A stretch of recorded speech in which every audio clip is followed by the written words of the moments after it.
Praise lord. ప్రభు నామమునకు స్తోత్రములు కలుగునుగాక. ఈరోజు పాఠ్యాంశము యెహోవా నిన్ను నిశ్చయముగా ఆశీర్వదించునుగాక. ఆమెన్. ఆశీర్వాదములు అనగానేమి? ప్రభువారు మనల్ని ఆశీర్వదించాలంటే మనము ఏమి చేయాలి? అసలు ఆశీర్వాదములు అంటారు, ఆశీర్వాదం అంటే ఏమిటి అనే విషయమై మనము ప్రభు యొద్ద ధ్యానించుకుందాము. మనుషులు మనలను ఆశీర్వదిస్తారు. దీర్ఘకాలము నీవు జీవించాలని, నీవు జీవించు సంవత్సరములు అధికములగునని, నీవు పిల్లా పాపలతో తులతూగుతుండాలని, ధనరాశులతో ఐశ్వర్యముతో తులతూగుతూ ఉండాలని ఈ లోక సంబంధమైన మనుషులు మనలను ఆశీర్వదిస్తారు. కానీ మనలను మన ముందు ఆశీర్వదిస్తారు, కానీ మనం వెళ్ళిన వెంటనే మనలను దూషించవచ్చు. కానీ ప్రభు అయిన వారు యెహోవా నిశ్చయముగా, ఇక మాట తప్పని దేవునిగా మనలను ఆశీర్వదించేవాడు. మనము ఆశీర్వాదము దేవుని యొద్ద నుండి పొందుకుంటే అది ఎవడును తీసివేయలేడు.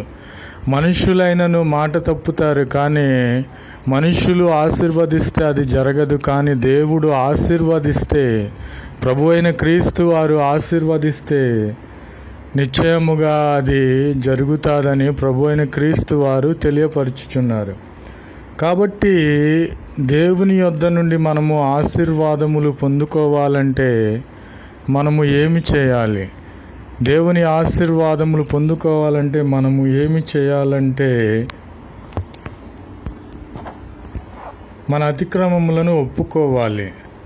పరిశుద్ధ గ్రంథము తెలియపరుచుచున్నది, అతిక్రమములను దాచిపెట్టువాడు వర్ధిల్లడు, వాటిని ఒప్పుకొని విడిచిపెట్టువాడు కనికరమును పొందును.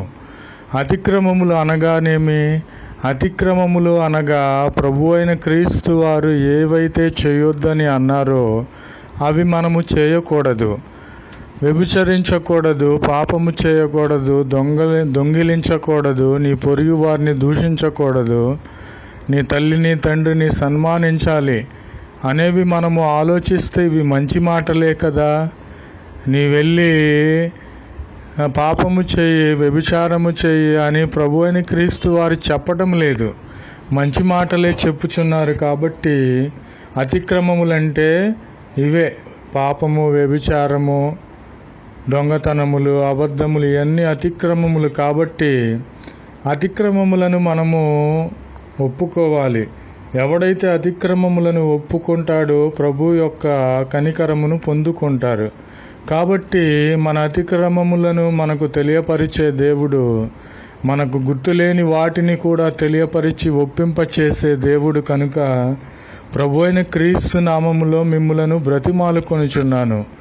మనము ప్రభు అయిన క్రీస్తు వారిని నిజదేవుణ్ణి కలిగి ఉన్నాము కనుక అతిక్రమములను మనమెన్నడూ దాచిపెట్టక వాటిని ఒప్పుకొని దేవుని కనికరమును పొందాలని ప్రభు అయిన క్రీస్తు వారి పేరట మిమ్ములను వేడుకొనుచున్నాను.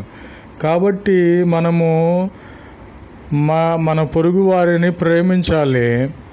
మన ఇరుగు పొరుగు వారితో సఖ్యతగా, ప్రేమగా ఉండాలి. ఎవరికైనా ఆపదలు వస్తే ఆపదల్లో ఆదుకోవాలి. మన అతిక్రమములను ఒప్పుకొని ఎడల ఆయన కనికరమును మన పైన చూపించే దేవునిగా ఉన్నాడు. ఆమెన్. ప్రభు అయిన క్రీస్తు వారు సెలవిచ్చుచున్నారు, అతిక్రమములు ఒప్పుకొని నన్ను నీవు ప్రేమించు, నా ఆజ్ఞలను నీవు గైకొని ఎడల 1000 తరముల వరకు నా కనికరము నీ మీద ఉంటాదని ప్రభు అయిన క్రీస్తు వారు తెలియపరుచుచున్నారు. ఆమెన్. ఎంత ధన్యకరమైన మాట చెప్పి ఉన్నారు. నన్ను ప్రేమించే వారిని, ప్రభు అయిన క్రీస్తు వారిని ప్రేమించే వారిని ఆస్తికర్తలుగా చేస్తాడు, సంపన్నునిగా చేస్తాడు. ఆయన ప్రేమించి ఆయన ఆజ్ఞలను గైకొని ఎడల, వాటిని జరిగించిన ఎడల 1000 తరముల వరకు ఆయన కనికరమును, ఆశీర్వాదమును వారి మీద ఉంచి ఉన్నాడు. 1000 తరములు అనగా ఒక తరమునకు 100 సంవత్సరములు వేసుకొనిన